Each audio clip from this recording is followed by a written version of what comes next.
It's time to get educated on the craziness impacting K-12 classrooms and college campuses around the world. This is the Dr. Duke Show. Hey everyone, and welcome to the Dr. Duke Show. We got a great show for you today, so please hit that share button. Very a simple thing to do, very helpful thing to do. Hit that share button. Let us keep the show growing. Today's show is sponsored by Mike Lindell and our friends at MyPillow. Many of you know that MyPillow was kicked out of most big box stores for daring to support Donald Trump, but their loss is your gain. With the holiday season upon us, MyPillow is offering their classic pillow for just $20 when you use the code Dr. Duke. That's DRDUKE. You can also save up to 66% on other items when you visit mypillow.com. It's a wonderful opportunity to get some stock up for the holidays and help us and help MyPillow. Today, we start in, again, Katie, I said we should have moved you out there. Just pretend that she's outside of a Georgian-looking building right now in Loudoun, Virginia with a microphone. For the 8 millionth time, we bring you more stupidity from Loudoun County, Virginia. This is the richest public school district, if you will, anywhere in the country. All these power brokers, rich inside Washington, D.C. Beltway players have their kids in these schools. So they are heavily liberal, heavily Democrat constituted, and yet still moms and dads hate them. Where $500,000 at Loudoun school districts were spent on racial equity training for teachers. This is, as consultant claims, the purpose of public schools is to build relationships, not to educate. $500,000 to have a clown show, a roving clown show, enter the schools in Virginia and literally teach teachers that, teachers don't matter, learning doesn't matter, school has nothing to do with learning. And before we get to our friend Jamie, we'll call him, I want to remind people again, every time we rag here on either Fairfax or Loudoun County, and you kind of hit the nail on the head there explaining who these people are, but it's the simple fact that they are controlling what's happening not only in those school districts, because if you look at a map, the proximity of Fairfax County and Loudoun County, which are right next to each other, to D.C. is just a little hop, skip, and a jump, or an Amtrak ride if you're Joe Biden. And so what happens in D.C. is then being put out into those school districts, and what's happening in those school districts is then being put out across the nation. And we've seen this time and time again. And the most recent, of course, we just saw with the whole Virginia governor's race, and parents aren't supposed to do anything with education, at least according to the now loser Terry McAuliffe. It's happening across the nation. So I just wanted to remind parents again that the proximity to DC and the DC values that are going into these school systems are then going out across the nation. But let's get back to our friend Jamie. His name is Jamie Almanzon, and he is, according to his Twitter account, an equity leadership coach at the Equity Collaborative. He says change happens at any point in the system. And this any point in the system, apparently for him, this time is through the teachers when they held one of these equity trainings for Loudoun County. And again, it's just a cool $500,000 for our friend Jamie to teach teachers this. And the thing that I think we offer, because I certainly don't think we offer learning per se, I think what we offer are relationship. I think what we offer better, because the learning part in terms of information, what historically high schools were for was dissemination of information very quickly. It organized information to disseminate it. Well, actually the internet's better than the high school is. It's faster, it's got first person, you can do interviews, you got video. Truthfully, the teacher in relation to dissemination of information is obsolete. But the teacher in relationship to relationship is the thing. So Snaps. He just Snaps. called, yes, exactly. Snaps for everyone. How wonderfully new age. But he just called for the elimination of his own job. Goodbye. And he called for the elimination of public schools altogether. Basically what he just got through saying, now he doesn't take it this way. He's not, he comes out and says flat out, Public schools, he's talking particularly about high schools here, but you could extend the metaphor, analogy all the way down to kindergarten. The purpose of public schools is not learning. It's too many other better ways to do that. You want to teach your kids something? Get them on the internet. There's so many other ways directly with us out being us intermediaries. Yes, I agree with him. You are unnecessary, American public schools. However, notice where the trick was. We are completely useless when it comes to learning and knowledge, when it comes to relationships with your kids, relationships that allow your kids to do everything that mom and dad wouldn't allow them to do, to give them information and sexuality and all kinds of warped worldviews that mom and dad would never dare give kids. Those are the relationships we, as public school teachers, need to fully spend our public school time doing with your children. In other words, we need to displace parents in the public schools rather than teach them things. And as he said, we offer the relationships to the relationships of the relationships for the relationships, all the relationships. And we've been talking about this, obviously, that public schools have not been teaching your kids anything other than, I guess, relationships for how long now? So what they want to do, mom and dad, is basically have mommy and me play dates sans mommies. They just want the kids to get together in relationship with each other. It's worse than that, moms. You're the problem. You are the absolute problem here, mom and dad.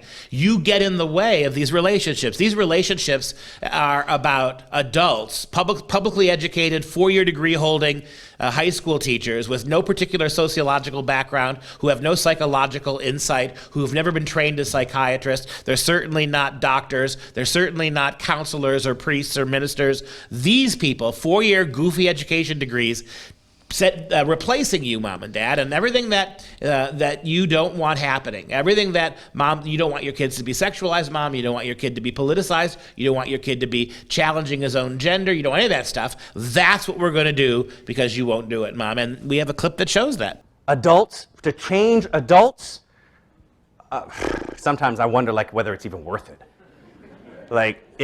Sometimes you're like, you know what, forget it. They should just get out of the way. We should get out of the way, let kids, because kids are faster. They'll change much faster. Adults are in the way. Yes. And the assumption is... But not him. He's not in the way. No. But the assumption is kids have to change, right? Everything has to change. That only educators can be in charge of that. And they have to change to the way he views it, even though he's one of those pesky adults. So how does he get around that whole...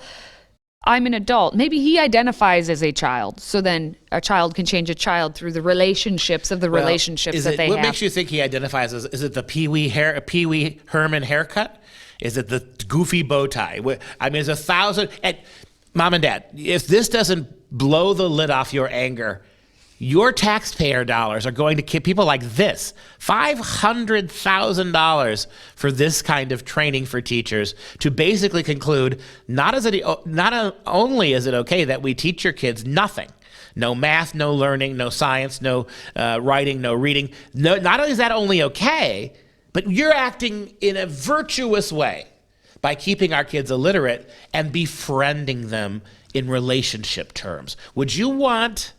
I don't know, your 7-year-old to be in a relationship with that dude? Are you a fan of the show? Consider joining the Patriot Club. Your tax-deductible donation of $99 a year keeps us going. Simply visit patriotclub.us. That's patriotclub.us to pledge your support and receive our signature tumbler as a token of our appreciation. We've got much more to come. Stay with us.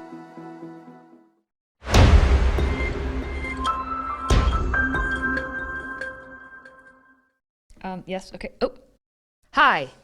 Katie here again in Virginia. Because if we're not in Virginia, are we even doing our jobs?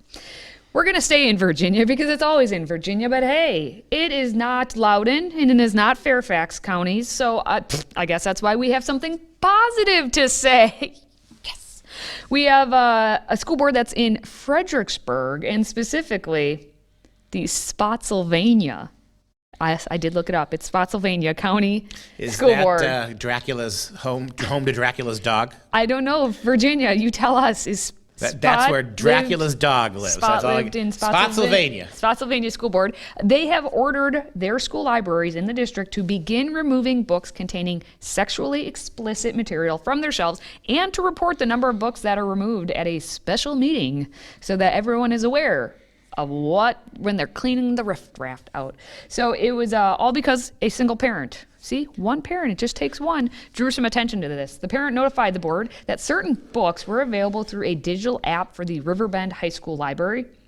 And during public comments at the board meeting, a mother of a Riverbend student said that she was alarmed by LGBTQIA fiction that she said was immediately available through accessing the library app. After researching the selection, she came across a book she believed contained objectionable content. And the book was called 33 Snowfish by Adam Rapp. It has mature themes involving sexual abuse, drug addiction, child prostitution, and it features strong language. And a reviewer of the book had actually said that it's a dark tale about 3 runaways who understand hatred and violence better than love. And the reviewer had warned that readers may have trouble stomaching the language, as well as the horrors so flatly depicted, and in the end, so handily overcome. So that specific reviewer they were discussing said that this book shouldn't be available to anyone under the age of 15.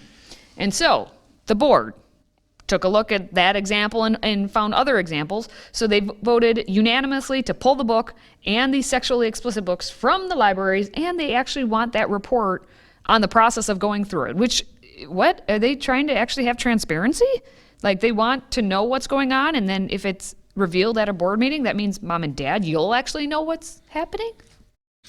You know, it is. And we know from, we beat on Virginia because of Fairfax and Loudoun counties, but we know from the last election just a couple weeks ago that the huge part of Virginia that's not soldered onto Washington, D.C. area tends to be very, very red. So those people came out in earnest, and the big cities in Virginia were beaten, and you got a anti-critical race theory governor coming on. And one, by the way, I guarantee you, your new governor of Virginia, you're not going to be able to go back to a high school yearbook picture and find him in a Ku Klux Klan outfit. Pretty sure that's not going to happen with the new guy you got in charge. So, but, you know, there's another side to this, though, too. Obviously, we're in a more conservative part of Virginia here, and I'd like your thoughts on this, Katie. Turns out that 2 of the 6 school board members, Cortland Representative Rahib Abisumail and Livingston Representative Kirk Twigg and Rabbi Abusamail would like to actually burn those books. Would like to take this smutty reading material out and bonfire them. What do you think of that? Well, if it's getting cold in Virginia, they need to warm up somehow. But I'm not a fan of book burning. Yeah, we don't burn books.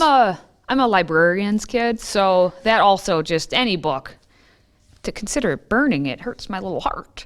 But I don't think it should be available for anyone in a school library. Shame on librarians. Again, I gotta ask you, I've asked you this before. Your mom's a librarian. You're familiar with this. Why are librarians, particularly librarians for public school, so utterly progressively down the rabbit hole? Because let's be clear, the librarians have the power in most cases to stop these books from coming in or removing them if they're age inappropriate. Why are so many out? It seems like the librarians are even more progressive than the teachers. Well, and depending on, I guess, maybe, I don't know if it's a statewide thing, it depends on your state, or if it's just nationwide. If you are a librarian in a school, you have to take education courses. So you are being indoctrinated into that same kind of mentality. And to rip on the English department, many people who become librarians had first, not my mom, but had first been English majors. And you all know Dr. Duke's story with the English majors. Yeah, they're largely unreachable. They are, and that's true. It's not. Let's be fair. It's not just English majors. It's the humanities in general. What we've done to the humanities here is a disaster. We have replaced real critical thinking and multiple perspectives and a wide range of radically different worldviews. We've replaced all that now with critical race theory. It's been going on for 40 years. Well, it's a good thing America's woken up to it, but this has been in the universities now for at least 3 decades. So it's not new at the university level. And what's refreshing in this instance is we have a school division superintendent, Scott Baker, who said, I'm going to take responsibility for what happens here. The board actually approved that they'd be willing and open to doing a school book, like the audit on what they've purchased. And he says, I would not have thought to do an audit because I have great faith and trust in our librarians. If we find something being missed in a process, then we do refine the process. There was no ill intent here. We don't have all the information. So he's at least partially stepping up and saying, hey, we made a mistake, let's fix it, and let's maybe do an audit then to make sure we didn't miss anything else.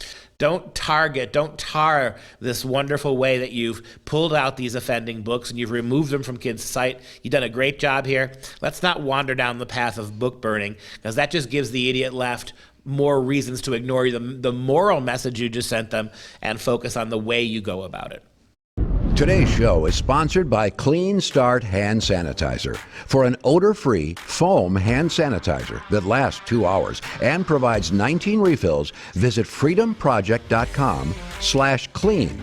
That's KLEEN to order yours today.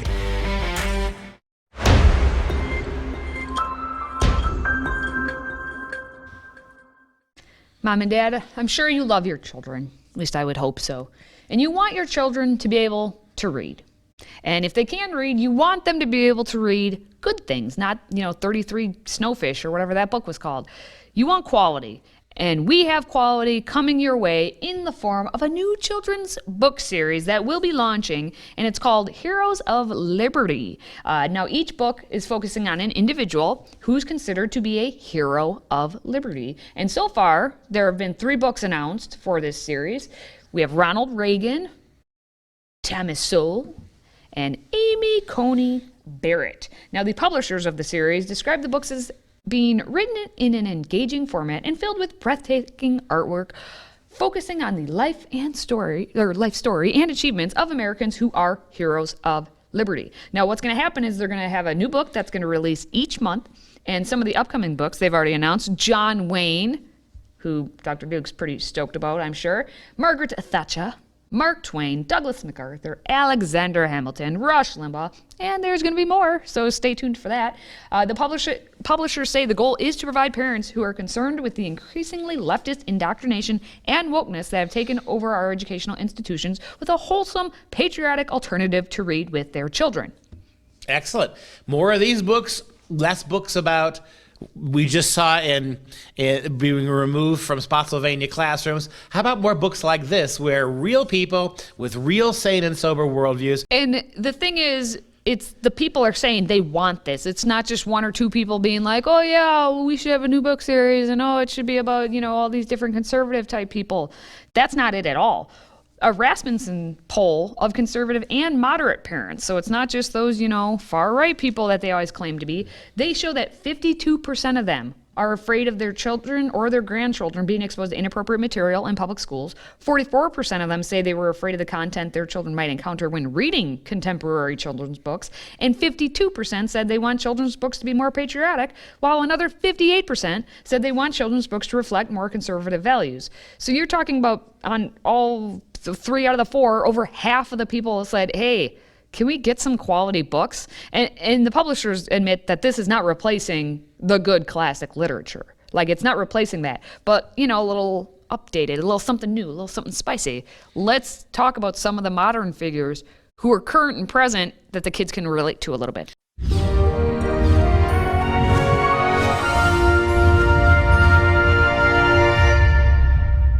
Time now for some real education. We've been focusing all week on King Lear, some of the great scenes and speeches. Play was written in 1606, we believe. At least it was performed then for the first time. It's, I think, of the 4 great tragedies you think of with, if Shakespeare had written nothing else but those 4 great tragedies, Hamlet, Othello, Macbeth, and King Lear, he still would be known as the greatest playwright in history. And King Lear, I think, is perhaps his greatest play. We've been looking at about how it's a theodicy. It's a play that seeks to understand the role of suffering in human affairs, how suffering, like it or not, is what makes us grow. It makes us deeper, more mellow. It makes us, if we survive the suffering, it actually makes us more profound and deeply empathetic people. And so take a look at a quote from the great play. It's a talk about when Lear is he's just turned all his power over to his 3 girls. The oldest 2 girls start immediately taking what's left of his power away. They strip him down, they break him down to nobody, not even an ex-king anymore. And he actually says to one of his daughters, "Oh, reason not the need." He makes a request, Lear, to have some men around him, some retainers, some of his followers when he was king, to keep their company and protection, and they take those away from him as well. And they say, "What need do you have this for?" And he responds, King Lear, in his despair, "Oh, reason not the need. Our basest beggars are in their poorest thing superfluous." The poorest people in our kingdom still have things that they don't technically need. The basest, the most miserable, the most destitute people in our kingdom still have things about them that you could consider superfluous, things that they don't absolutely need to survive. If you allow not nature more than nature needs, then man's life is no better than an animal's. If you take from us all but what we absolutely must have, then our life is no better than an animal's. And that wraps up this show for Freedom Project. I'm Katie, and he's Dr. Duke. And until next time, stay educated, my friends.